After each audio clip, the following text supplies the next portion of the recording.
e você você faz com que as pessoas olhem aquilo e olhem e falem, caralho, eu quero ser igual aquele maluco, caralho, eu quero ser igual... Como ele chegou lá?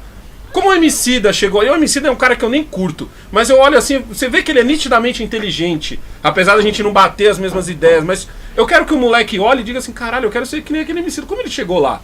Porque ele é bonitinho e tal? Não, porque ele estudou, porque ele leu pra caralho, pra poder formar o... O que aconteceu é o seguinte, esse pessoal que sequestrou a luta negra por direitos, por espaço e tal, politicamente, esse pessoal... eles não valorizam as referências. Entende? Por quê? Porque esse pessoal é coletivista. Eles não pensam no indivíduo. Eles pensam no coletivo. Então você pega, por exemplo, o pessoal de esquerda, eles não pensam no indivíduo, num exemplo. Para eles isso é besteira, é burguês. Pensar num exemplo de vida é burguês, é exceção. O que esses caras não sabem, e o que o movimento negro foi enganado e passou a acreditar, é que a única coisa que a periferia tem são as referências, mano. É isso que eu tenho lá. Se eu não tiver referência, se eu não souber olhar pra alguém, se eu não puder olhar pra um cara desse aqui e falar, meu, como é que um negro, pobre, filho de escravo, conseguiu no século XIX, durante a escravidão, virar médico, psiquiatra, né, e um cara que inaugurou os estudos de psicanálise no Brasil. Como? Se esse cara conseguiu, eu aqui na cidade de Tiradentes, ou lá no Jaçanã, onde eu moro, eu também consigo. Certo? O que ele fez pra conseguir? Eu acho que ele foi atrás do político? Ele foi atrás de onde? Ele foi atrás do quê? Ele se esfolou de estudar. Foi. Entendeu? Ele mostrou que ele era capaz e ele alcançou espaço, meteu o pé, meteu o peito e foi pra cima. Nós só temos isso, mano, na periferia. E os caras tiraram isso da gente. Escolheram o Zumbi, que é uma imagem distante de nós. Não que seja uma imagem ruim, eu não digo que Zumbi não é uma porcaria. Esse papo, por exemplo, que vivem repetindo aí. Zumbi tinha escravo. Pra mim, pouco importa. Eu também não consigo entender qual o problema. Pouco importa. Não é nenhuma questão de pouco. Eu não entendo o problema. Sabe por quê, Paulo? Deixa eu contar uma história. O meu avô, eu lembro dessa cena quando eu era moleque. O meu avô, quando a minha mãe, quando conheceu o meu pai, o meu avô, ela cresceu sem pai e tal. Quando ela tinha 18 anos, ela sempre conta essa história, que ela foi pra Bahia e foi conhecer meu avô na fazenda dele. O meu avô tinha uma fazenda. A conta pra mim é muito simples. O meu avô tinha uma fazenda. Como o meu avô tinha uma fazenda naquele tempo? Uma fazenda. Se ele tinha uma fazenda, significa que ele ou herdou ou comprou de alguém. Pra ele ter comprado, algum dinheiro ele tinha. Pra ele ter algum dinheiro... Então, se você vai vasculhando o passado do pai do meu avô, do pai do meu avô, em algum momento, esse negão tinha um escravo. Tinha. Então, não dá pra você achar que esse contexto tá todo errado, porque era o contexto da época. Eu acho errado, me corrija por favor, eu tô diante do negão estudado, porque eu sempre falo isso, eu falo, mano, é muito errado você pegar a sua moral de hoje e querer colocar ela naquela moral daquela época. Então quando o cara fala assim, mas negão, você tem que ver que o Zumbi, ele tinha escravos. Eu falo, caguei, todo mundo tinha escravo naquela época. E não é tipo assim, nossa, eu tenho um escravo. Não, é tipo, eu tenho chinelo. Tá ligado? É tipo, não, eu tenho chinelo. Não, eu como carne. Tá ligado? Eu como carne. Pra mim, isso, eu acho assim, eu acho que na discussão a respeito do Zumbi, essa é uma das coisas que menos importa. O que importa pra mim é que, assim, primeiro, é uma referência distante da nossa realidade. Então, assim, por exemplo, se eu conto a história de Zumbi pra um neguinho da periferia, tá, ele vai olhar pra minha cara e falar, beleza, mas e aí? Nós não estamos mais na escravidão, certo? Eu não tenho mais que guerrear contra os brancos. Tá, e aí? Né? A guerra agora é metafórica e tal. Ah, tá bom. Beleza, mas como é que eu enfrento essa guerra? O que aconteceu com o Zumbi? Se o meu vizinho é branco. Não, o que aconteceu com o Zumbi? Zumbi morreu. Ah, bom, então não deu certo. Né? Então, assim, eu acho a história de Zumbi importante, então, é lendária, é bom que se saiba, a história é lendária. Praticamente tudo que se sabe sobre Zumbi hoje é coisa que inventaram. Né? Faz parte de uma tradição lendária. Então, a figura de Zumbi... É meio Lampião.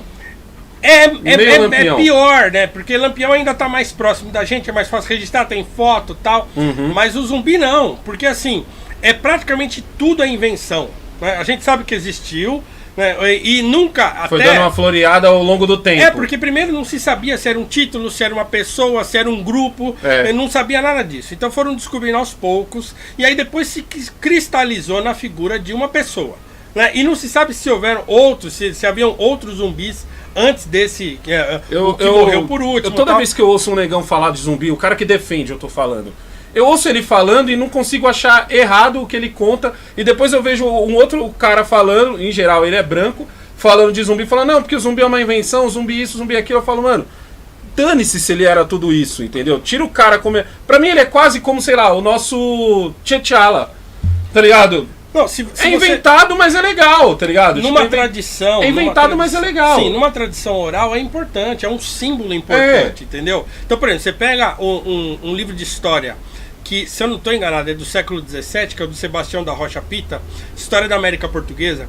ele se refere a Palmares como uma república de Platão. Ele fala bem pra caramba, esse papo que os caras falam, porque os historiadores antigos ficavam querendo depreciar os negros e tal. Não, ele retrata Palmares como um centro de resistência contra a escravidão. Né? E assim, é interessante, ele gasta várias páginas da história do Brasil dele para falar de Palmares. Foi o primeiro historiador que registrou assim várias páginas e que contou a luta assim com respeito e tal. Mas o que eu quero dizer é o seguinte, o fato do pessoal ter pego o zumbi e deixado só ele, esse é o problema para mim. Então, eu não tenho outra referência. Então, você não escuta mais falar de outra referência, você não escuta falar de mais ninguém. Então, por isso que eu tenho feito questão de escrever sobre os caras. Eu tenho, no meu curso, tem uma aula inteira sobre o Rebouças, tem uma aula inteira sobre o Ernesto Carneiro Ribeiro, que para mim tinha que ser o patrono da educação brasileira, e tem uma aula inteira sobre o Paulo Brito, que é o primeiro editor brasileiro, o cara que editou primeiro e empregou o Machado de Assis. 3 negros. Você acha que, por exemplo, o pessoal não pesa nesses caras porque no contexto de hoje em dia eles pareceriam gente de direita? Sim. Você acha que esse é o problema? Também, tipo assim, pô, esse também. cara... Se eu falar desse maluco aí, enaltecer esse cara... Às vezes ele nem era. Às vezes ele nem era, mas tipo assim, você... No contexto 2019... Sim. Se a gente pesar no André Rebouças, vai parecer que o André Rebouças ele é um cara de direita. Então, porque e é aí o que eu fica... falei, porque primeiro, esses caras não têm apreço pelo indivíduo. Eles só gostam do coletivo. Maravilhoso, porque assim... Você representa uma espécie de espelho para quem chega aqui. Porque imagina só a menina que, sei lá, torceu o pulso. Aí, vamos lá, vai passar com a doutora Adriana. Imagina o impacto que é para essa menina aqui da cidade de Tiradentes olhar uma mulher negra, poderosa, entendeu? Cirurgiã. Muda isso na vida dela. Porque ela se espelha. Isso é maravilhoso quando você pode se espelhar. Pô, eu tenho um ferro velho e falo no YouTube e eu ouço isso de jovens branco, negro, entendeu? De vários jovens falam assim, caraca, negão, aquele negócio que você falou pra mim, pô, hoje eu tô seguindo, hoje eu sou diferente com meu pai e com a minha mãe por causa dos conselhos que você me deu, eu estudo diferente por causa dos conselhos que você deu, e eu acho maravilhoso no seu caso, é justamente isso. Eu tenho que confessar pra você que, tipo assim, você é a primeira cirurgiã negra que eu vejo, mas não é o primeiro médico negro, que muita gente fala, nossa, não existem médicos... Eu vivo passando em médico, por causa antes do skate, e porque eu tenho varizes e tal, então vira e mexe eu tô trocando ideia com um cirurgião. O médico que fez a cirurgia do meu filho, quando ele era pequenininho, isso, o Kaique tem 19, foi 18 anos atrás, que ele nasceu com o pé torto congênito, negro também, entendeu? Então, tipo... Mas eu achei maravilhosa a sua história, porque assim, você podia também falar assim, não vou atender na periferia, sei lá, me esforcei demais e não quero isso, quero... Porque como você tem clínica também? Ou... Tenho. E eu trabalho em outros hospitais particulares, tem um ambulatório e tal. Assim, hoje eu estou no SUS por opção. Por opção. Por opção e assim, para eu vir até a cidade de Tiradentes, é longe da minha casa, 34 quilômetros da minha casa.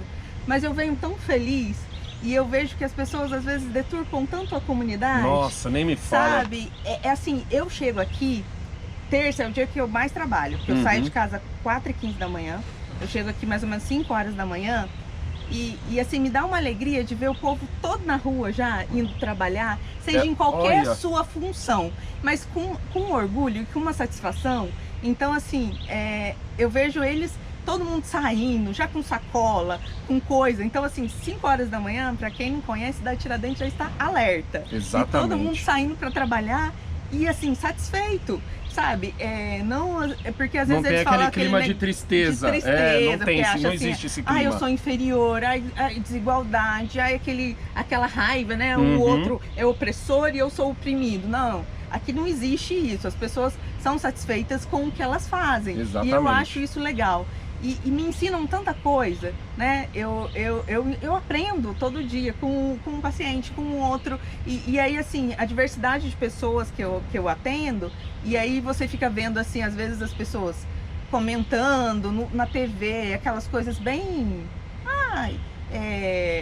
tipo, eu falei assim, Você gente, vai trabalhar não naquele fim de mundo? E não é isso que o Não povo é isso. pensa, Exatamente. sabe? E às vezes até o pessoal de classe mais alta, aquelas análises que são feitas ali, quando você conversa com o povo, é completamente diferente. O afegão aqui, médio, que é o que toca Você o sente país. às vezes eu falo muito dessa distorção da mídia, de achar que a gente tá, sei lá, num estado de sofrimento absoluto aqui. E a realidade não é essa. Você também sente isso?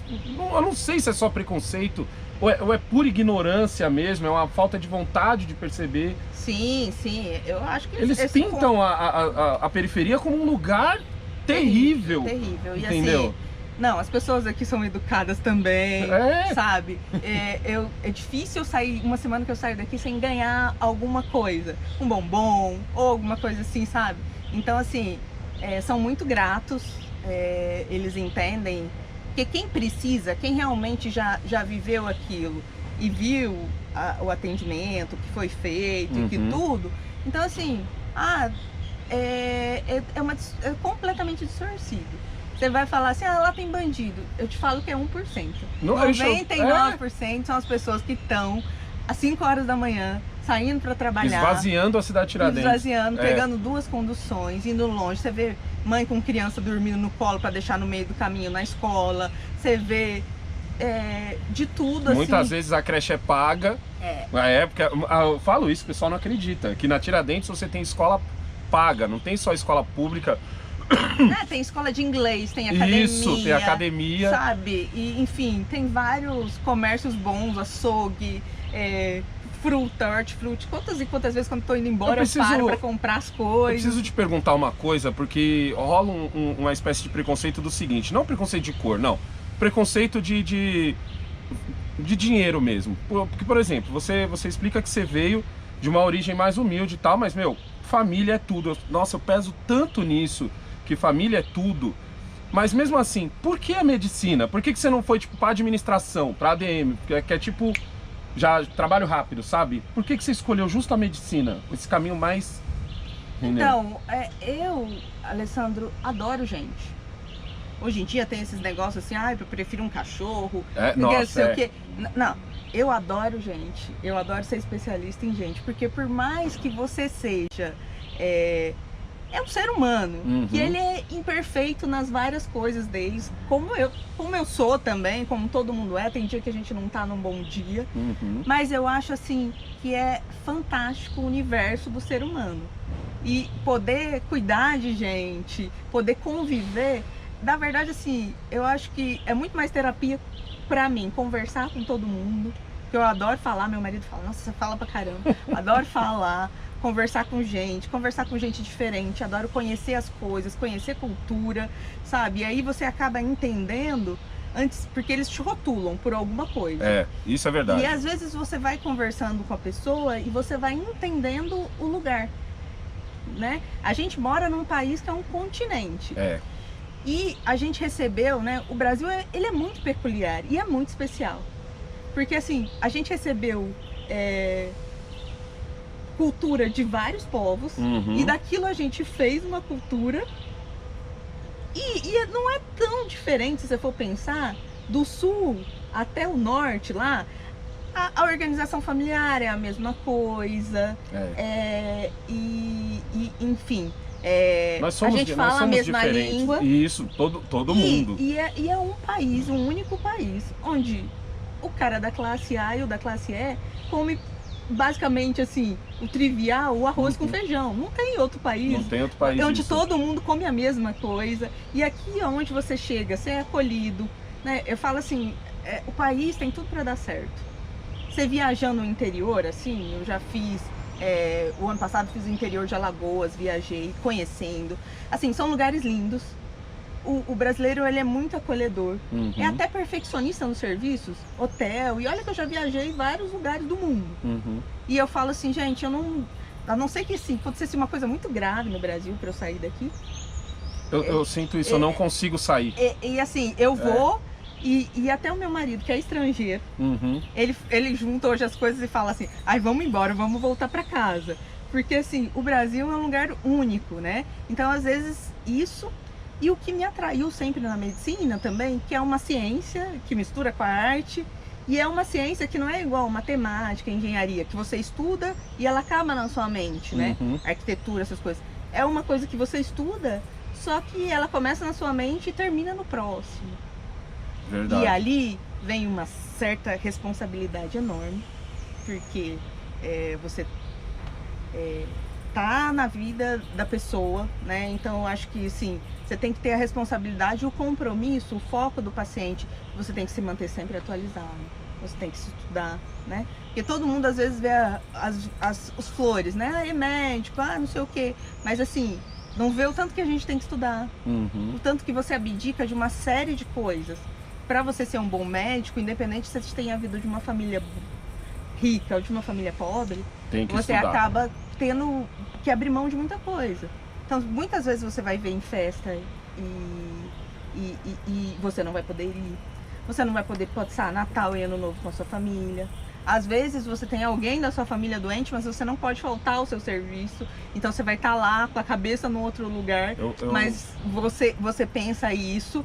Então eu acho que assim, também criou-se uma cultura, hoje em dia no Brasil, acabaram demonizando um pouco os médicos, enfim. E aí fala-se muita bobagem por aquele 1%, que não cumpre horário, aquele 1%, porque bandido, gente mau caráter tem toda a profissão. Toda a profissão. Só que eles focam só naquele pequenininho e não vê as formiguinhas ali, os outros 90%, que correm, que muitas vezes isso está acontecendo em todas as profissões, casa, sabe? Em vários outros lugares que eu já atrapalhei, que faltavam as coisas. Quantas e quantas vezes eu já vi colega médico pegar dinheiro e comprar luva, remédio para paciente, essas coisas. E isso nunca é noticiado. Eu sigo um médico, o Muzi, eu não lembro se ele é ortopedista também. Ele é ortopedista, da musculação. Isso. E ele tem um vídeo em que ele conta que ele tá falando sobre o sono, o quanto o sono é importante para musculação. E aí existe uma pesquisa que fala que se você não dormir por 7 dias, você pode acabar morrendo. Aí ele fala, é porque vocês não conhecem os estudantes de traumatologia, uma coisa que ele fala que o pessoal praticamente não dorme. Aí ele manda um abraço pros médicos que aprenderam a dormir em pé, que aprenderam a dormir sentado, porque é muita...